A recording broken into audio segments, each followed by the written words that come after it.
Bendiciones.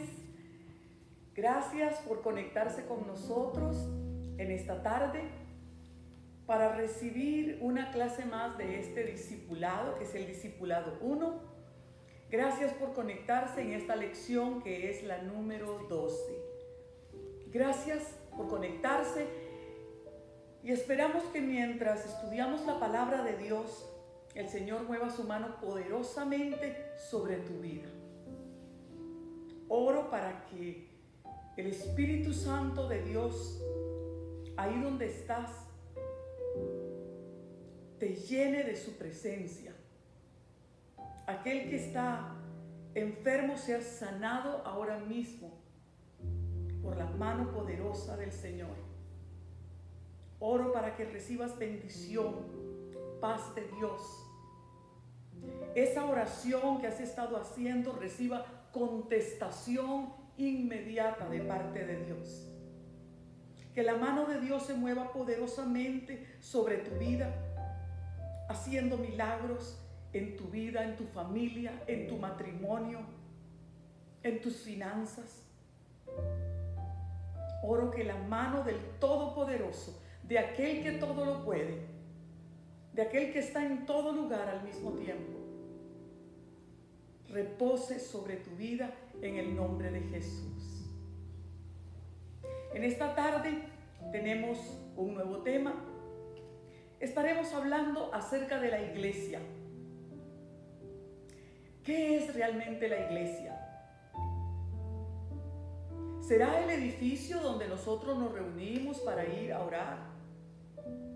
¿O será más bien la comunidad de creyentes? De acuerdo a la palabra de Dios, leemos en el libro de Mateo, en el capítulo 18 y en el verso 20, que la palabra nos dice: porque donde están 2 o 3 congregados en mi nombre, allí estoy yo en medio de ellos. Donde hay 2 o 3 creyentes reunidos, eso es la iglesia. Ahí se manifiesta en una forma poderosa la presencia de Dios.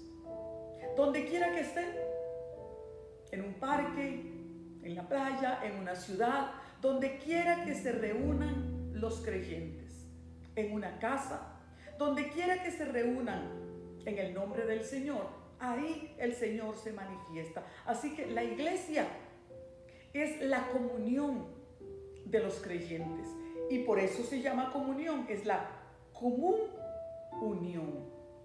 Nos une algo que, a pesar de la diferencia de idiomas, de países, hay algo, la unión que nos mantiene unidos, es la fe en el Hijo de Dios. Comunión. Tenemos algo que nos une. Se trata de unidad. Eso es la iglesia.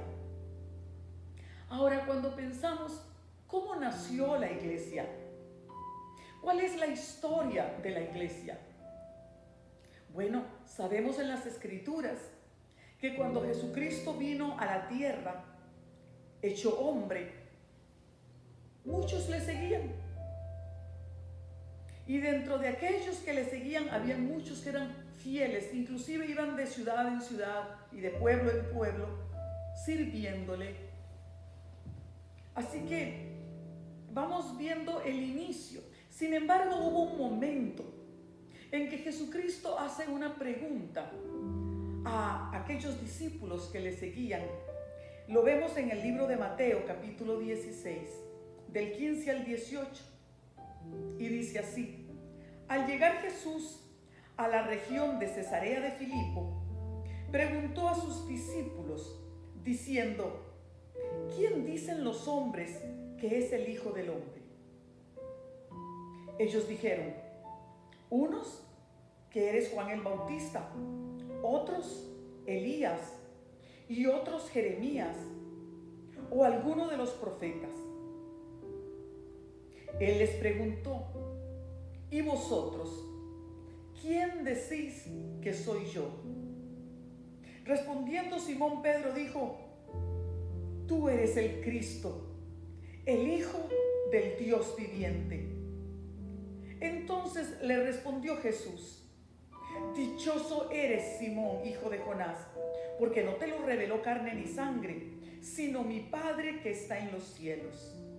Y yo también te digo que tú eres Pedro, y sobre esta roca edificaré mi iglesia, y las puertas del infierno no la dominarán.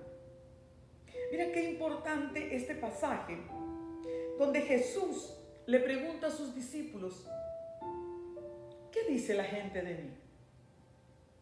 ¿Quién dicen que soy? Para ellos se les hizo fácil. Bueno, algunos dicen que eres Juan el Bautista que ha reencarnado. Otros dicen que eres alguno de los profetas que ha reencarnado. No porque la reencarnación exista o sea algo real, sino porque la gente del pueblo eso decía. Y les lanza una pregunta mucho más poderosa. ¿Y ustedes? ¿Ustedes qué dicen de mí? ¿Quién soy yo? Ellos se quedaron así como perplejos, no sabían qué contestar, y solo hubo uno que se atrevió a decir: yo digo que tú eres el Cristo, el Hijo del Dios viviente. El Cristo significa el ungido, el enviado de Dios, aquel que los profetas habían profetizado por cientos de años. Dios, hablando a través de los profetas, decía: vendrá uno que será el Hijo de Dios, el único Salvador para toda la humanidad. Y Pedro se atrevió a decir: yo creo que tú eres ese ungido, ese enviado de Dios, ese que viene con poder para salvar a la humanidad. Eso fue lo que quiso decir Pedro cuando dijo: yo creo que eres el Cristo, el Hijo del Dios viviente. Entonces Jesús le dice: dichoso tú, Pedro.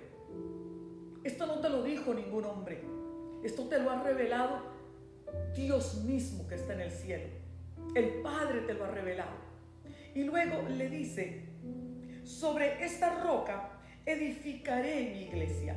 Lo que quiso decir: sobre esta roca edificaré mi iglesia, sobre esta declaración que tú has hecho, Pedro, sobre esta verdad se edifica la iglesia. Esta es la base de la iglesia: el creer que Jesucristo es Dios hecho hombre que vino a la tierra para salvar a la humanidad. Esta es la base y el fundamento donde el Señor Jesucristo dice: edificaré mi iglesia. No dice ya está edificada. Esta será la base, el fundamento que levantará la iglesia. Así que esa es la base, ese es el fundamento de la iglesia. Todos aquellos que crean que Jesucristo es el ungido de Dios, Dios hecho hombre. Y también le dice: esta iglesia, ni el infierno mismo podrá derrotar a la iglesia. Satanás mismo no podrá derrotar a aquellos que tienen su fe en que Jesucristo es el Hijo de Dios. El hecho de que Pedro reconociera que Jesucristo es el Hijo de Dios era la base y el fundamento del cristianismo. Y esto es poderoso. Poner la fe en el Hijo de Dios es la salvación y la vida eterna. Poner la fe en Jesucristo como el Hijo de Dios es lo que nos da el perdón de nuestros pecados. Esta es la base y el fundamento total de la iglesia. Hoy en día hay muchas religiones, y entre esas religiones no pueden negar la existencia de Jesucristo. Muchísimas religiones que reconocen que Jesucristo existió. Sin embargo, dicen que fue un profeta, que fue un gran maestro, mas no lo reconocen como Dios hecho hombre. Y por eso todas estas religiones no están en la verdad, niegan la divinidad de Cristo, niegan su deidad, niegan que Jesucristo sea Dios. Y lo hacen semejante a cualquier hombre, como un profeta, como un maestro más, pero no como el Hijo de Dios, porque solo el Hijo de Dios puede salvar. Por eso todas estas religiones que niegan que Jesús es el Hijo de Dios no son parte de la iglesia de Jesucristo. No tienen la salvación ni la vida eterna, porque la declaración misma de que Jesús es Dios hecho hombre, esa es la base de la verdadera iglesia de Jesucristo. No es una sola agrupación, pero sí una sola fe. La confesión, o sea, decir con nuestra boca, declarar con nuestra boca este fundamento o esta base de que Jesús es el Hijo de Dios, te hace parte del pueblo de Dios. El Señor Jesucristo dijo: edificaré mi iglesia. Está hablando en el momento en que Jesucristo dijo estas palabras a Pedro, estaba diciendo: todavía la iglesia no se ha iniciado en sí, sino un poquito más adelante. ¿Qué era ese poquito más adelante? Después de la resurrección de Cristo. Esta es la demostración de que Jesús es el Hijo de Dios. La muerte no lo pudo vencer. La muerte no lo pudo retener. Aquel sepulcro no lo pudo retener. Jesucristo resucitado es la evidencia de que verdaderamente Él es quien dijo ser el Hijo de Dios. Dios hecho hombre que vino a la tierra para salvarnos. Después de la resurrección de Jesucristo, en el día de Pentecostés, cuando el Espíritu Santo desciende sobre aquellos discípulos que ahora están convencidos de que Jesús es el Hijo de Dios porque lo han visto resucitar, lo vieron con sus propios ojos, hablaron con Él, comieron con Él, vieron la señal de los clavos en sus manos y en sus pies. Ellos le testifican al mundo que verdaderamente Jesús es Dios hecho hombre, que ha resucitado. El Espíritu Santo desciende y ante la predicación de Pedro, que es precisamente esto lo que Pedro predica, es que aquel que había muerto en la cruz ha resucitado y Él es el Hijo de Dios y la salvación para todo aquel que ponga su fe en Él. En ese momento, más de 3,000 creen en esta verdad. Ese día nace la iglesia. En el día de Pentecostés, más de 3,000 personas declaran con su boca: creemos que Jesucristo es el Hijo de Dios. Creemos que es el enviado de Dios para salvarnos y que lo que hizo en esa cruz fue cargar con nuestros pecados y con nuestras culpas. Él recibió nuestro castigo para que nosotros seamos perdonados. Así nace la iglesia. Sobre esta declaración de Jesús, el Hijo de Dios, que vino a la tierra,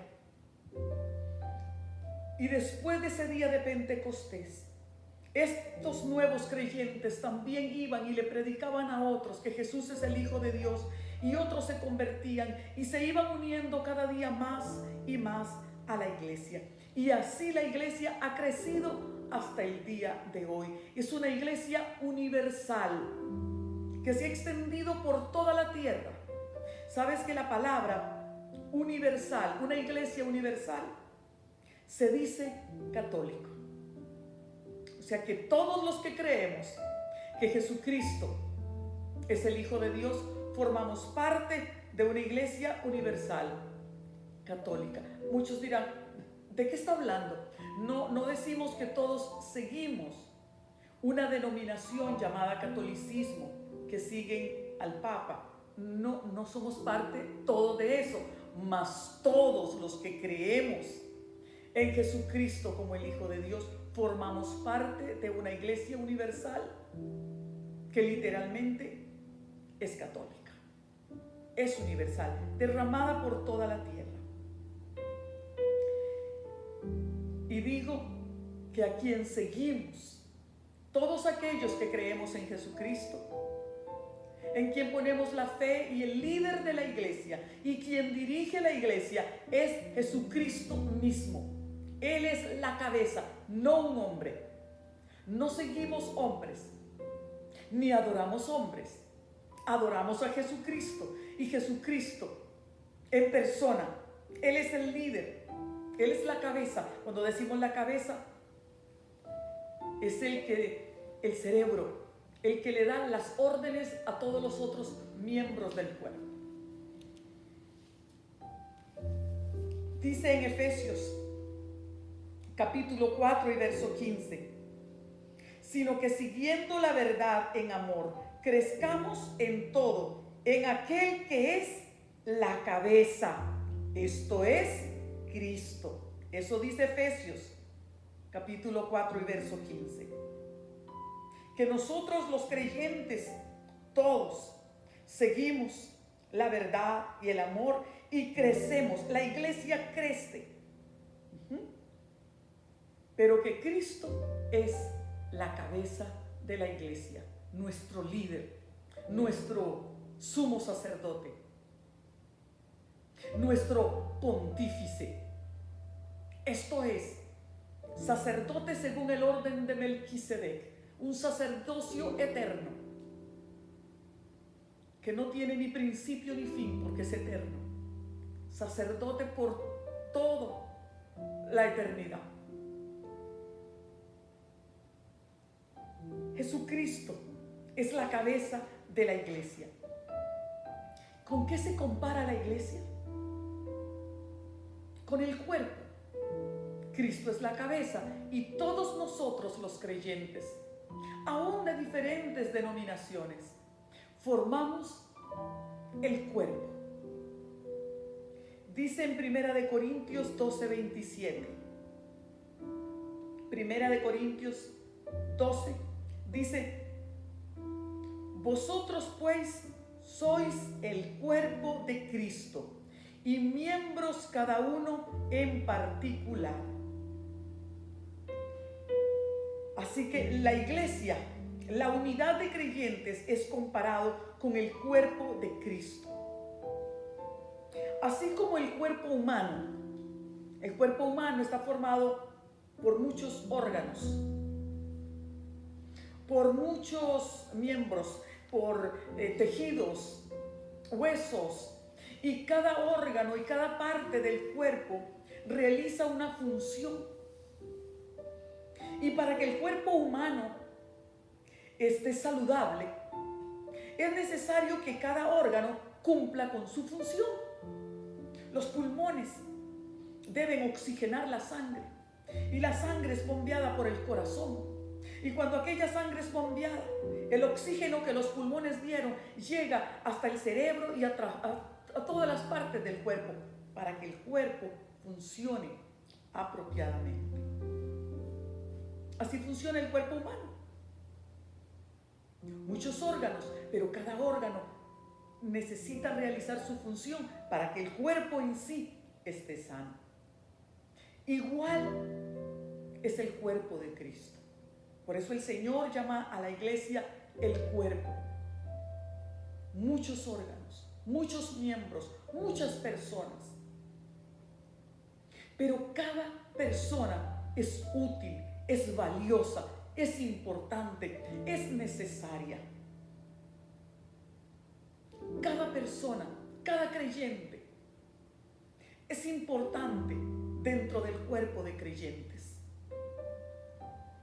Inclusive nos dice la palabra que no todos los creyentes realizan las mismas obras, pero es necesario que cada miembro realice su obra, su función, realice aquella función para la cual fue puesto dentro del cuerpo de Cristo, para la sanidad y el buen funcionamiento de toda la iglesia.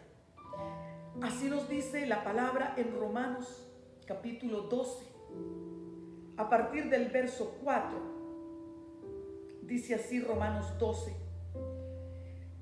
de la manera que en un cuerpo tenemos muchos miembros, pero no todos los miembros tienen la misma función.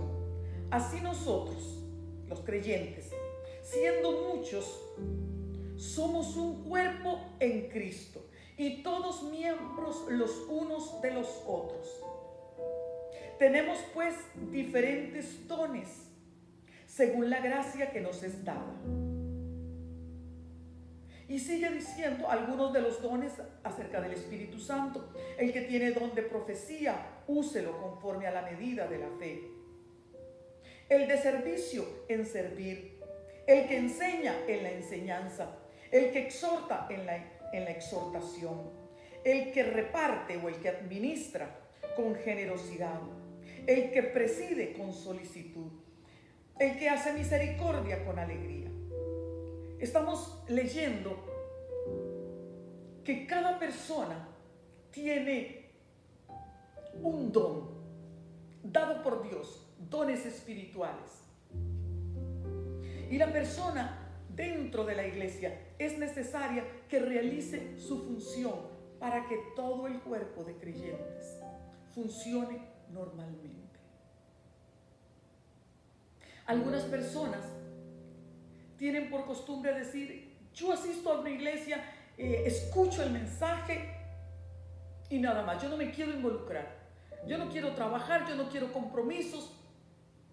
Es como que un órgano de un cuerpo dijera: bueno, yo soy parte del cuerpo, pero no quiero trabajar. ¿Qué haría el cuerpo humano si el hígado decide no funcionar? Todo el cuerpo se enferma. ¿Qué sucede si el corazón ya no quiere funcionar? El cuerpo muere. Eso sucede dentro del cristianismo, cuando algunos miembros solo quieren escuchar, recibir, beneficiarse de lo que la iglesia brinda, pero no quiere hacer su parte. Aquel cuerpo es afectado porque algunos miembros no realizan sus funciones. Usted, como parte del cuerpo de Cristo, usted es valioso, usted es importante, es necesario. Usted es parte de una iglesia universal y la iglesia mundial necesita hasta tus oraciones, tu intercesión. Tal vez no puedas trabajar a nivel mundial, pero puedes trabajar en tu iglesia local, ahí en la iglesia de tu ciudad, haciendo tu obra y poniendo tus dones al servicio de la iglesia. Entonces va a ser una iglesia más fortalecida, más enriquecida. Es muy importante que todos los miembros realicen su parte. Entonces las iglesias serán más sanas, cuando digo sanas, hablo de espiritualmente más sanas, más fortalecidas, crecerán gracias a que pones tus dones al servicio del cuerpo de Cristo.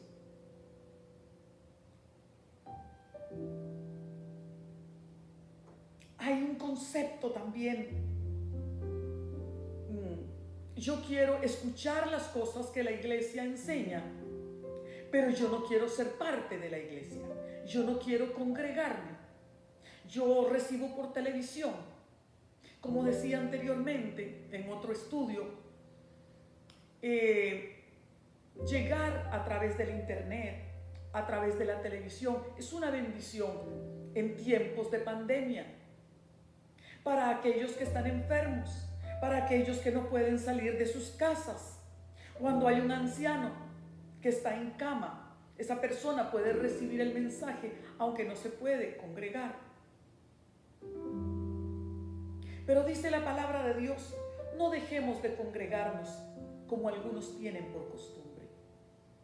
Si estamos en condiciones normales de salud y después de esta pandemia, es necesario ser parte del cuerpo de Cristo. Es necesario reunirnos. ¿Por qué? Todos tenemos diferentes dones. Tú tienes dones y tus dones van a ser valiosos en la iglesia, pero no los tienes todos los dones. Otros hermanos tienen otros dones y tú te puedes beneficiar de los dones que ellos tienen. Algunos tienen dones para sanar enfermos, otros tienen dones de hacer milagros, otros tienen profecía. Podrán profetizar sobre ti, orar y serás sanado de tus enfermedades. Recibirás una palabra de ciencia. Entonces tú disfrutas de los dones de los demás y los demás disfrutan de tus dones. Todos ponemos una parte. Unos administran, otros predican y enseñan, otros sirven, otros organizan, pero todos hacemos la obra para el crecimiento de la iglesia misma, para que los que no creen, crean y vengan y se hagan parte de la iglesia. Cuando discipulamos a alguien y le llevamos el mensaje de salvación, debemos venir y hacerlo parte de la iglesia, para que reciba de los dones de otros, para que pueda así crecer. También quiero referirme a que hay algunas personas que no se quieren congregar porque han sido heridos en la iglesia, porque van a la iglesia y ven que entre los cristianos hay defectos y errores. Déjeme decirle, no permita que algo que te hayan hecho en una iglesia te aleje del cuerpo de Cristo, porque esta no es la voluntad de Dios, sino más bien es la voluntad de Dios, como lo dice en su palabra, que nos perdonemos unos a otros, soportándonos, tolerándonos unos a otros, disimulando el defecto, dejando pasar la ofensa. Porque si nos fijamos en la ofensa, ya la iglesia no existiría, todos nos dividiríamos, porque todos somos humanos. No estoy queriendo justificar que haya carnalidad o defectos dentro de la iglesia, pero somos humanos. El único que no falla es el Señor. Pero todos los creyentes somos humanos. Debemos poner la mirada en el Señor. Pero cuando nosotros nos congregamos y existe algún roce, alguna diferencia, al poner en práctica el perdón, y que en vez de alejarnos, seguimos adelante, estamos creciendo y madurando espiritualmente. Lo más fácil sería alejarnos, pero no crecemos. Pero cuando seguimos y estamos dispuestos a dejar pasar el agravio y fluir en perdón y en amor, estamos creciendo, estamos madurando, estamos poniendo en práctica las enseñanzas de la palabra de Dios. Es importante valorizar la iglesia. Es importante apreciarla. No menoscabar la iglesia, sino al contrario, verla como lo que es, el cuerpo mismo de Cristo. Y cuando hablamos de que es el cuerpo de Cristo, los pies de Cristo, las manos de Cristo. Él se manifiesta y se mueve dentro de la iglesia. Por eso en la iglesia hay milagros, porque a pesar de que los creyentes todavía no hemos alcanzado perfección, y aunque estamos luchando y tratando de mejorar, pero el Señor se mueve y se manifiesta. Hay milagros, hay prodigios, hay maravillas. El Señor respalda con su presencia cuando el cuerpo se reúne. Yo siempre digo que cada uno de los creyentes es como un tizón. Está ya en su casa orando, alabando, ayunando, buscando la presencia de Dios. Está encendido, pero cuando todos esos tizones vienen y se ponen juntos, se reúnen para orar, para alabar, para alcanzar a otros para Cristo, para evangelizar, cuando se ponen todos fuegos aquellos tizones, se enciende el fuego y la presencia del Señor se manifiesta, el Espíritu Santo desciende y ahí hay milagros, ahí hay sanidad. Las almas se convierten porque el Señor está apoyando el cuerpo, porque el Señor nos ha llamado a unidad. Y para que haya unidad en la iglesia debemos fluir en perdón. Debemos fluir en aceptarnos unos a otros, aunque hayan diferencias. Para esto necesitamos crecer en amor, en perdón, en gracia y misericordia hacia los demás. Quiere decir que el congregarnos es parte del crecimiento.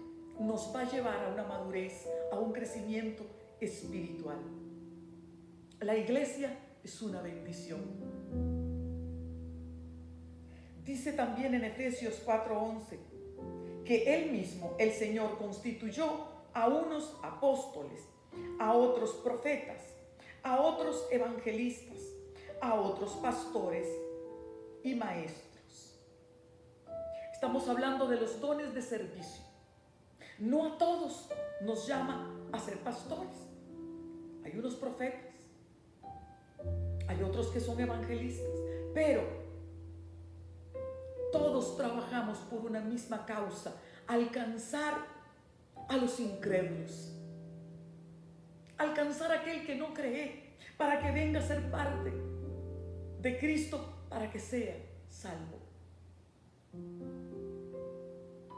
El propósito de ser iglesia es alcanzar las almas y también unirnos para alabar y adorar a Dios. Porque, como decía anteriormente, cuando se ponen esos tizones encendidos juntos, se levanta la llamarada. Cuando alabamos a Dios, cuando lo adoramos y reconocemos sus virtudes y hablamos de sus maravillas, nos reunimos y nos gozamos y le damos gracias por el perdón, por la salvación.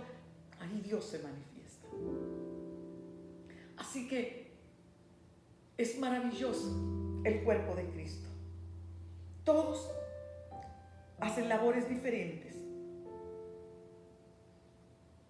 Si usted no sabe cuáles son sus dones, pídale al Espíritu Santo, pídale al Señor, que lo llene del Espíritu Santo, que lo bautice, de manera que usted pueda saber cuáles son sus dones y usted pueda usar sus dones, porque estamos hablando de dones espirituales, no solo de talentos. Todos tenemos talentos innatos, habilidades, las cuales también las ponemos al servicio de Dios en la iglesia. Pero qué importante que el Espíritu Santo te dé dones para servir, dones para alcanzar a otros para Cristo, para que la iglesia sea bendecida con tus dones. Dice en 1 Corintios 12, del 7 al 11, pero a cada uno le es dado la manifestación del Espíritu para el bien de todos. Las manifestaciones del Espíritu son para el bien del resto de la iglesia, para el bien de los creyentes. Dice, a unos les es dado por el Espíritu palabra de sabiduría, a otros palabra de conocimiento, según el mismo Espíritu, a otros el don de fe por el mismo Espíritu, a otros dones de sanidades por el mismo Espíritu, a otros el hacer milagros, a otros profecías, a otros discernimiento de espíritus, a otros diversos géneros de lenguas y a otro interpretación de lenguas. Pero todas estas cosas los hace uno y el mismo Espíritu, repartiendo a cada uno en particular como Él quiere. Así que estamos viendo, es el Espíritu Santo quien da los dones, a como el Espíritu quiera darnos, con el propósito de que todos contribuyamos con nuestros dones espirituales a fortalecer la iglesia. Pongamos nuestros dones al servicio de otros para alcanzar a los inconversos, porque cuando viene uno que no cree, pero se oró y fue sanado de su enfermedad, y otro hermano le da una palabra profética, y otro le da palabra de ciencia, aquel inconverso se da cuenta, esto es verdad, no es solamente una creencia, no es cuestión de solo religión, Dios está en este lugar, Dios se está moviendo, porque pueden ver los milagros, las sanidades, la palabra profética. Todo esto alcanzará a los que no creen y se conviertan en creyentes de Jesucristo, parte del cuerpo. Entonces, ¿para qué existe la iglesia? ¿Cuál es el propósito del Señor Jesucristo de haber establecido una iglesia? Decía anteriormente, hay dos propósitos. Uno, el edificarnos unos a otros para crecer en fe, estimularnos unos a otros para crecer en santidad, en buenas obras, para unidos alabar y adorar a Dios. Y el otro propósito, alcanzar a los no creyentes. Jesús se acercó y les habló diciendo, toda potestad, o sea, todo poder me es dado en el cielo y en la tierra. Por tanto, vayan y hagan discípulos a todas las naciones, bautizándolos en el nombre del Padre, del Hijo y del Espíritu Santo, y enseñándoles que guarden todas las cosas que les he mandado. Yo estoy con ustedes todos los días hasta el fin del mundo.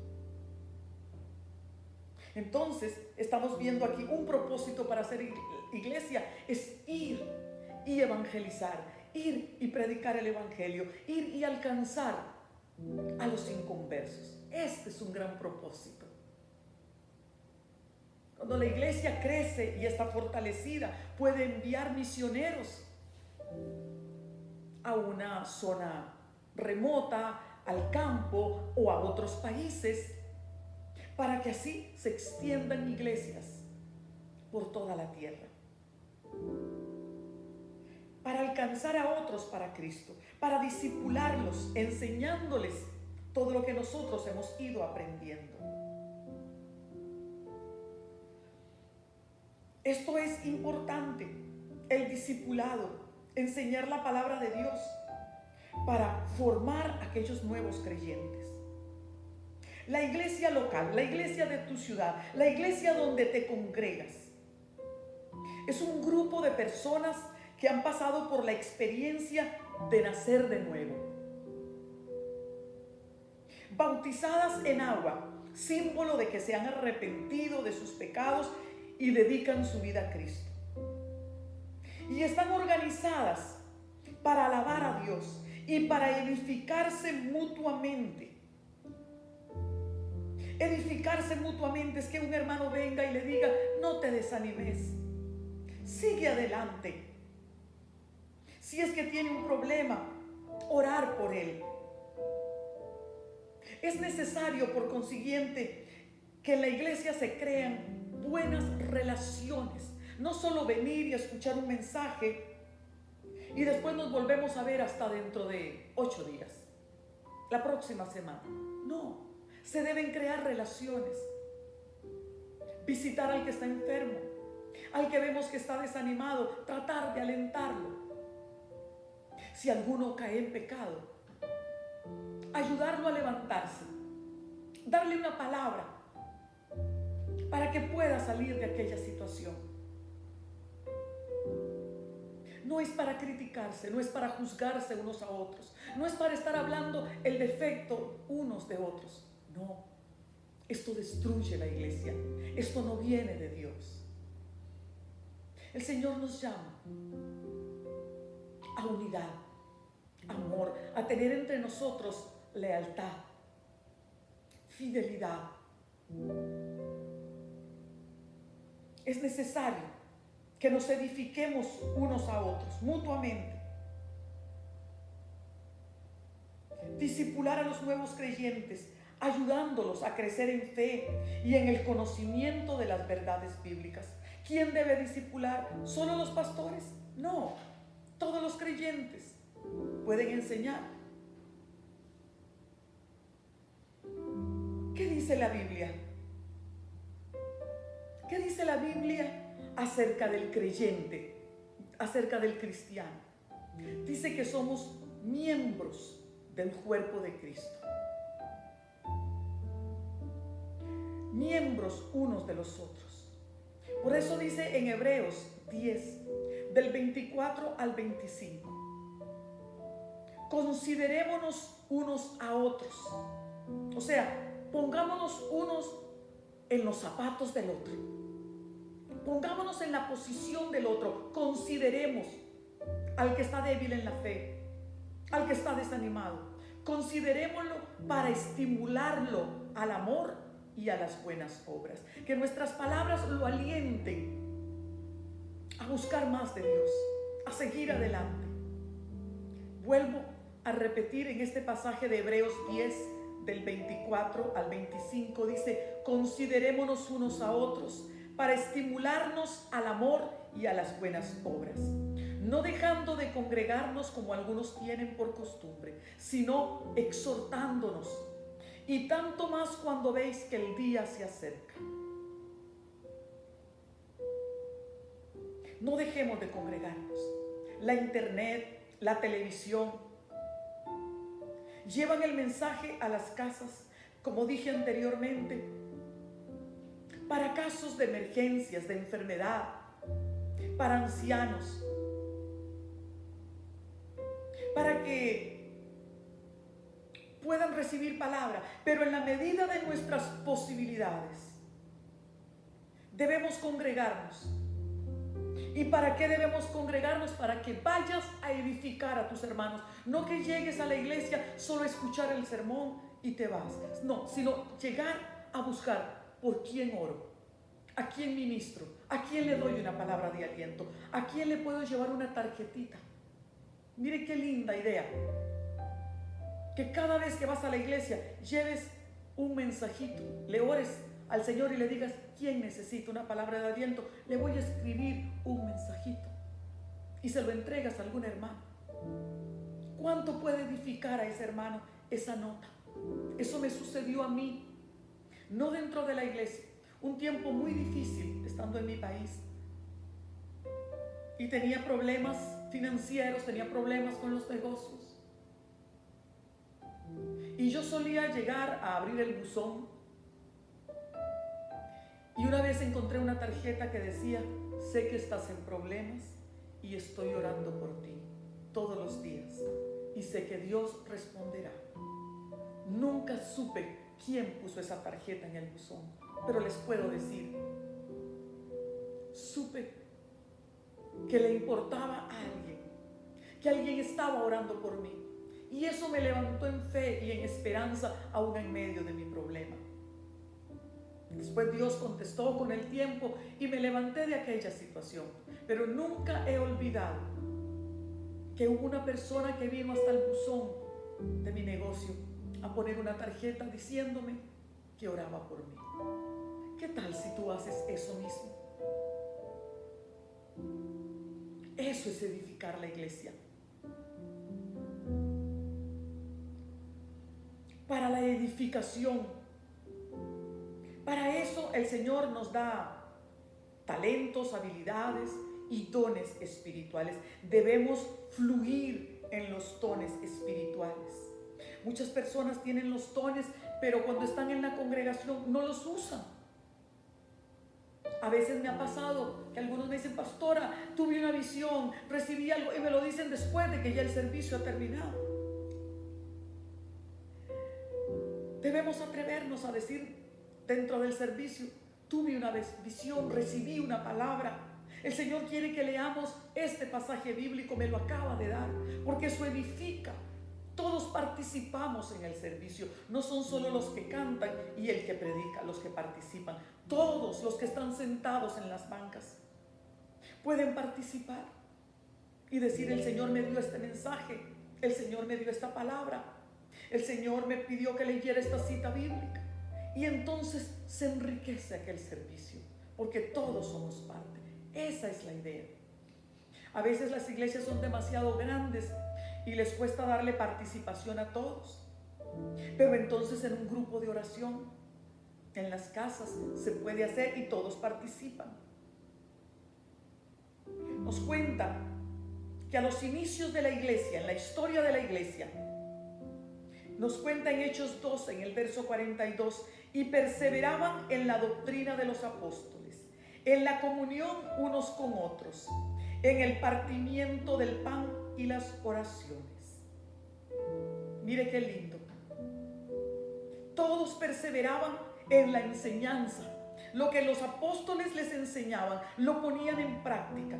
Y ellos se lo repetían unos a otros. Pero sobre todo, perseveraban en la comunión, en la coinonía. Es esa reunión para comer, para crear amistad. Dice, ellos perseveraban en el partimiento del pan y en las oraciones. Se reunían informalmente en las casas para comer, para crear amistad, para orar unos por otros. Esto es lo que debe ser la iglesia. Un lugar donde se crean lazos, se estrechan lazos, más que de amistad, de hermandad. Porque tenemos un mismo Padre en común.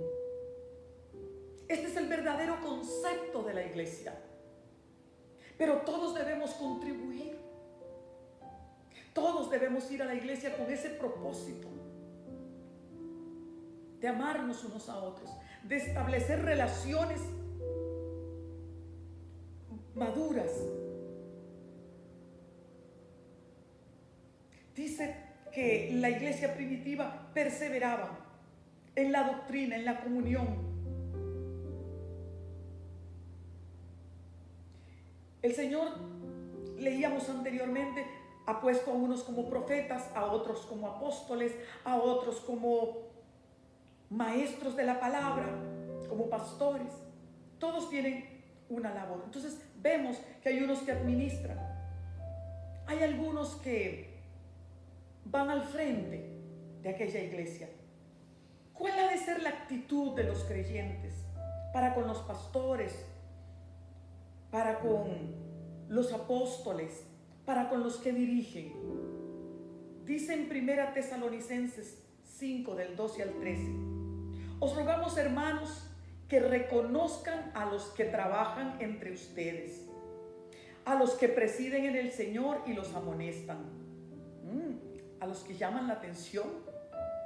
Ténganlos en mucha estima y amor por causa de su obra, y tengan paz entre vosotros. Dice, el líder está puesto para amonestar. Cuando alguna cosa no se está haciendo bien, ese líder debe llamar la atención, amonestar. Preside, pero llama a que sean estimados, a que se les trate con amor. Estimar y apreciar al que nos enseña la palabra, al que ora por nosotros, al que cuida de nuestro bien espiritual. Amarlos a causa de la labor que están haciendo. Que haya paz. No necesariamente me va a gustar todo de la personalidad del líder o del pastor. No se trata de simpatía. Se trata de una decisión de actuar en amor. No necesariamente nos gustará todo acerca de un líder. A veces no estaremos de acuerdo en algo. Podemos hablar con gentileza, con amabilidad. Es una cosa de buscar el crecimiento espiritual, buscar ser espirituales. Sigue diciendo en Hebreos 13, el verso 17: obedezcan a sus pastores, sujétense a ellos, porque ellos velan por sus almas, como quienes han de dar cuenta, para que lo hagan con alegría, sin quejarse, porque esto no es provechoso. Es que el pastor se está quejando y está cansado emocionalmente y espiritualmente, no va a ser de provecho. Entonces pide obediencia, respeto, amor. No desanimar a los pastores en la obra. Ahora, no significa que el pastor tenga corona y que pueda hacer absolutamente todo lo que quiera, ¿no? También la palabra nos dice: ¿Cuál ha de ser la conducta de los pastores, de los que tienen una posición de autoridad? Claro que sí. En Primera de Timoteo capítulo 3, desde el 1 en adelante, dice: si alguno anhela obispado, buena obra desea. Alguno desea ser líder, pero es necesario que el obispo sea irreprochable, o sea, que sea una persona que no está en pecado, marido de una sola mujer, sobrio, prudente, decoroso, hablando de que no haya adulterio, que no haya pecado, hospedador, que reciba y hospeda personas en su casa, apto para enseñar, o sea, que haya estudiado, que tenga conocimiento, que no sea dado al vino, que no sea un hombre de vicios, ni amigo de peleas, que no sea codicioso de ganancias deshonestas, o sea, íntegro al manejar las finanzas de la iglesia y sus propias finanzas.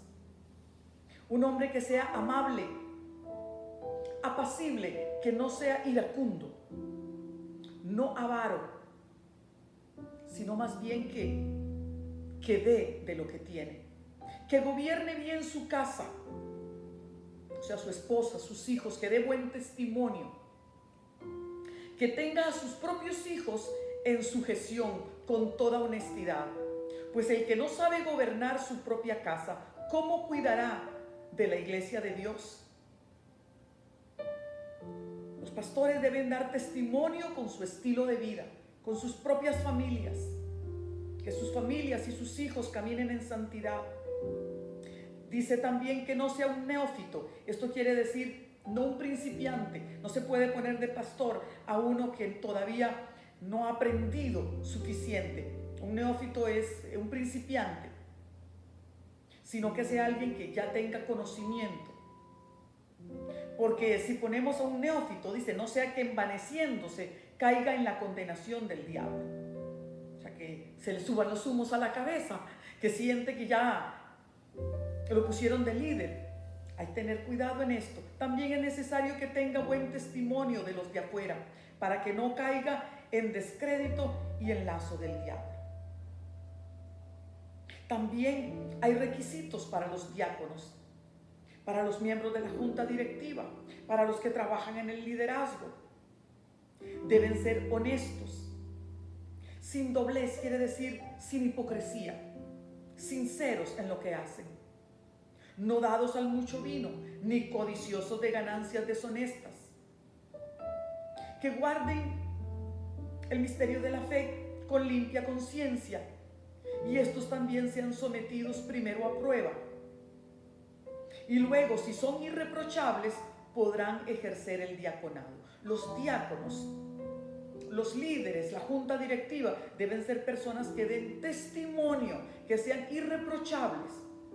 Las mujeres asimismo sean honestas, no calumniadoras, sino sobrias, fieles en todo. Los diáconos sean maridos de una sola mujer y que gobiernen bien a sus hijos y sus casas.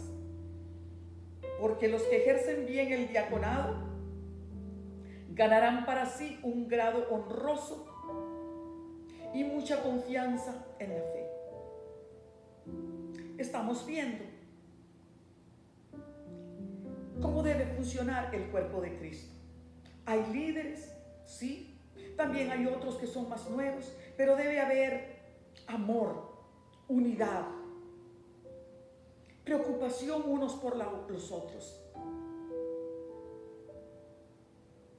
Por eso dice en Juan 15:17, esto les mando, que se amen unos a otros. Si amamos a Cristo, que es la cabeza, ¿cómo vamos a aborrecer el cuerpo? Si amamos a Cristo, hemos de amar su cuerpo, porque Él dio su vida por el cuerpo. Él dio su vida, quiero decir, por la iglesia. Él dio su vida por los creyentes. Jesucristo ama la iglesia. Nosotros como creyentes no podemos decir que amamos a Cristo y aborrecemos la iglesia. Primera de Pedro 2:17. Honren a todos, amen a los hermanos, teman a Dios, honren a los que tienen poder civil, a las autoridades. El Señor da vida a la iglesia. El Señor ama a la iglesia. Por consiguiente, debemos amar lo que Cristo ama. Con toda humildad y mansedumbre, dice, sopórtense con paciencia los unos a los otros en amor, aceptando a tu hermano tal y como es, soportando, perdonando. Dice también en Filipenses 2, en el verso 2, completen mi gozo, dice el Señor, sintiendo lo mismo, teniendo el mismo amor, unánimes, sintiendo una misma cosa. Para que podamos vivir en armonía, debemos respetarnos unos a otros, no inmiscuirnos, no juzgarnos ni criticarnos.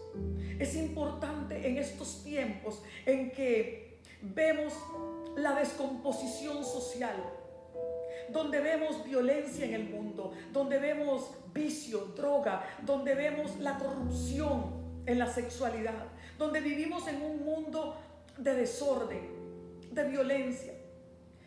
Debemos luchar porque en la iglesia haya unidad, que en la iglesia haya, hermanos, esa tolerancia, ese perdonarnos unos a otros, ese soportarnos con paciencia unos a otros, ponerlo en práctica, no solo saber las palabras, sino ponerlo en práctica, porque una iglesia unida va a ser una iglesia fuerte contra la mundanalidad que Satanás está trayendo a la sociedad. La iglesia es la respuesta para un mundo lleno de vicio, de violencia y de maldad, donde los gobiernos defraudan a los ciudadanos, donde hay una descomposición social. La iglesia ha de mantener la luz de la esperanza, la luz de Cristo, pero para eso debemos luchar por la unidad, por amarnos unos a otros. Primera de Juan 4:7, amados, amémonos unos a otros, porque el amor es de Dios. Y todo aquel que ama es nacido de Dios y conoce a Dios. El que ama a su prójimo, el que ama a su hermano y lo demuestra con sus acciones, este es el que ama a Dios. Y Dios le amará y lo exaltará. Dios te ha puesto a ser parte de una iglesia universal. Eres importante para la iglesia. Únete y sirve en tu iglesia local. Dios te bendiga, Dios te guarde, Dios te llene de bendición en el poderoso nombre de Cristo. Bendice tu iglesia con tu presencia, con tus dones, con tu servicio. Dios te bendiga.